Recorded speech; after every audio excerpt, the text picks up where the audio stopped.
आज राज्यसभा में पेश होगा वक्फ बिल। इस वक्त की आपको बड़ी खबर बता रहे हैं, वक्फ बिल पर 8 घंटे तक चर्चा होगी।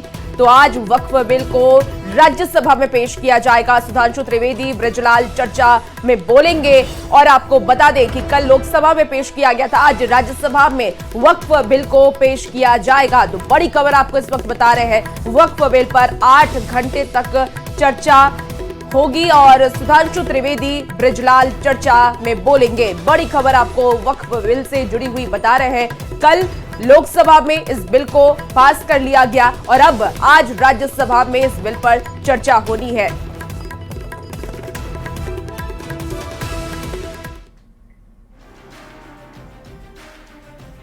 वक्फ संशोधन बिल पर सियासत भी अब जारी है। विपक्ष इस बिल का विरोध कर रहा है तो एनडीए इसे मुसलमानों के हक में बता रही है।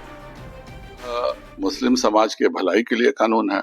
हाँ, जो मुत्तवली हैं, जिन्होंने वक्फ की जमीनें कैप्चर करके रखी हैं, उनके लिए बहुत दिक्कत की बात है।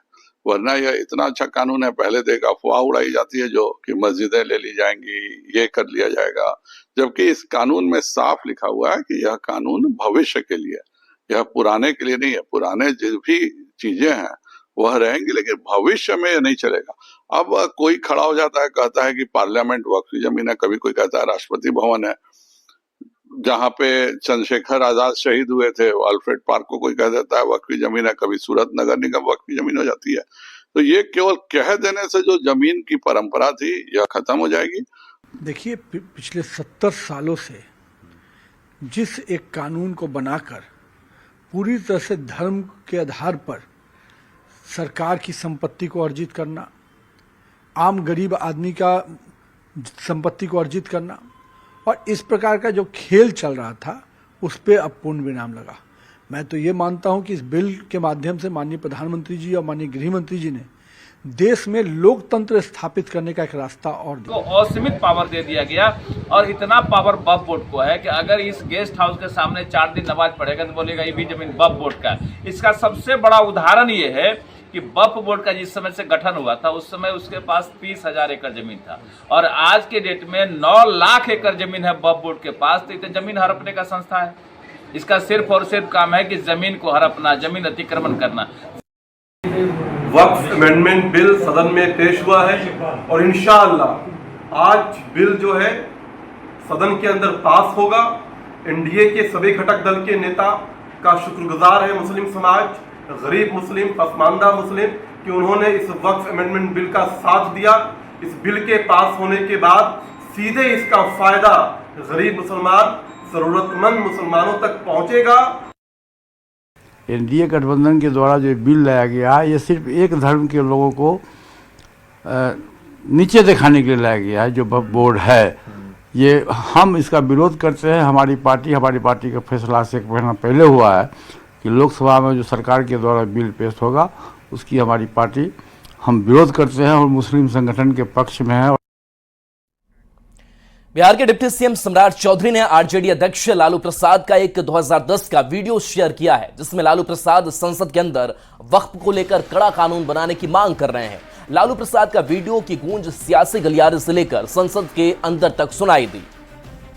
कानून बनाना चाहिए बहुत कड़ा। राजनीति में नेताओं का स्टैंड और बयान बदलना कोई नई बात नहीं है, लेकिन डिजिटल युग में आपका कौन सा बयान कब जिन्न की तरह सवाल बनकर खड़ा हो जाए कोई नहीं जानता।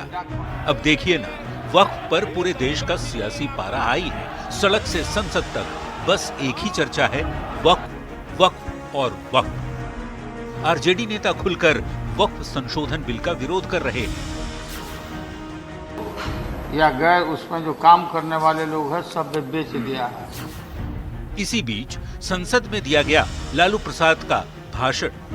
7 मई 2010 का एक बयान वायरल हो रहा है, जिसमें वे कड़े कानून की मांग कर रहे हैं।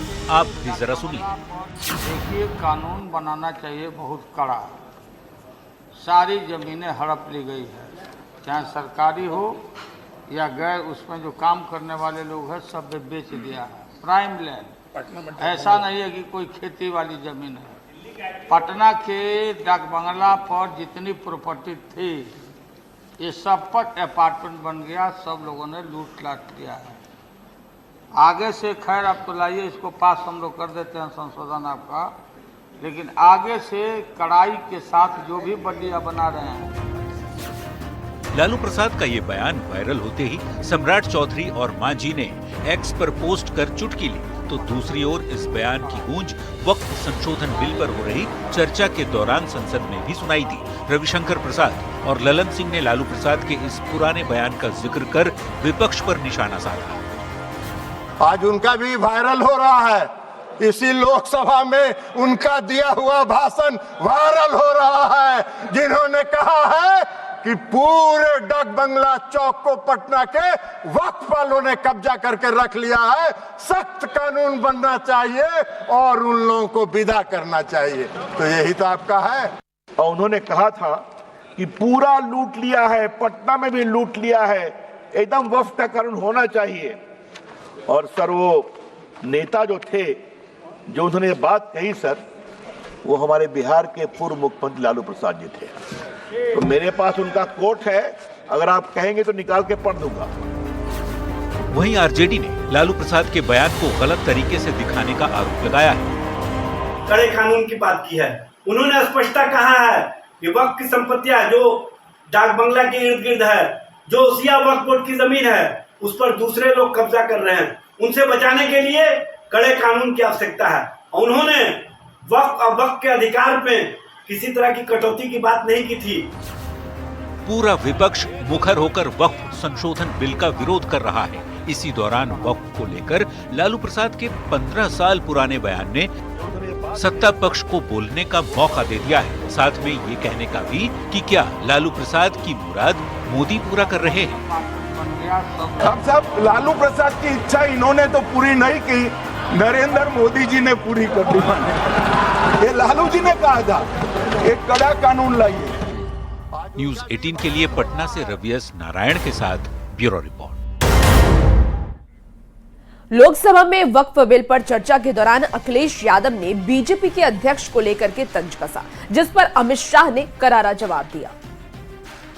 लोकसभा में वक्फ बोर्ड संशोधन विधेयक पेश किया गया, उसके बाद उस पर चर्चा शुरू हो गई। पक्ष और विपक्ष की ओर से अपने अपने तर्क रखे गए। मौका समाजवादी पार्टी के अध्यक्ष अखिलेश यादव का आया, तो अखिलेश यादव ने अपनी बात रखते समय बीजेपी पर तंज कसा। कहा, खुद को दुनिया की सबसे बड़ी पार्टी कहने वाले भाजपा अभी तक अपना राष्ट्रीय अध्यक्ष तक नहीं चुन पाई है। अध्यक्ष महोदय, मैं कहना चाहता हूँ, ये जो बिल लाया जा रहा है, भारतीय जनता पार्टी में एक मुकाबला चल रहा है। भारतीय जनता पार्टी के अंदर मुकाबला चल रहा है कि खराब हिंदू कौन बड़ा है। और ये बात अध्यक्ष महोदय मैं ऐसे ही नहीं कह रहा हूं। जो पार्टी ये कहती हो कि दुनिया की सबसे बड़ी पार्टी है, अध्यक्ष महोदय वो अपना राष्ट्रीय अध्यक्ष नहीं चुन पाए अभी तक। अध्यक्ष महोदय भारतीय जनता पार्टी क्या है? अखिलेश यादव के बयान पर गृह मंत्री अमित शाह सहित पूरा सदन हंस पड़ा। इसके बाद अमित शाह ने जो करारा जवाब दिया, उसने अखिलेश यादव की बोलती ही बंद कर दी। मैं अखिलेश जी ने बहुत हंसते हंसते कहा है, इसको हंसते हंसते जवाब देना। ये सामने जितनी पार्टियां हैं, उनका राष्ट्रीय अध्यक्ष उन 5 लोगों को ही चुनना है परिवार के। हमें माननीय अध्यक्ष जी करोड़ों सदस्यों में से 12-13 करोड़ सदस्य प्रक्रिया कर कर चुनना है तो देर लगती है। आपके यहाँ जरा भी देर नहीं लगेगी। मैं कह देता हूं अभी 25 साल तक आप अध्यक्ष हो जाओ, नहीं बदल सकता। समाजवादी पार्टी जैसी पार्टियों पर अक्सर परिवारवाद का आरोप लगता रहा है। अखिलेश यादव ने बीजेपी के अध्यक्ष चुनने में देरी पर तंज कसकर अमित शाह को बोलने का मौका दे दिया और उन्होंने ऐसा जवाब दिया कि सब सुनते ही रह गए। Bureau report, news 18। वक्फ संशोधन विधेयक 2024 पर बिहार के राज्यपाल आरिफ मोहम्मद खान ने कहा कि जब मैं उत्तर प्रदेश में मंत्री था तब वक्फ विभाग मेरे पास था, वहां 90% मुकदमे के सिवाय कुछ नहीं है। में अभी तो किसी को नहीं पता कि उसके प्रोविजन क्या हैं, हम नहीं जानते। लेकिन मैं एक बात जानता हूँ, मैं उसके विस्तार में नहीं जाऊंगा क्योंकि मैंने उसका अध्ययन नहीं किया है। लेकिन चंद महीने में उत्तर प्रदेश में मैं जब सरकार में था तो मेरे पास वक्फ विभाग था।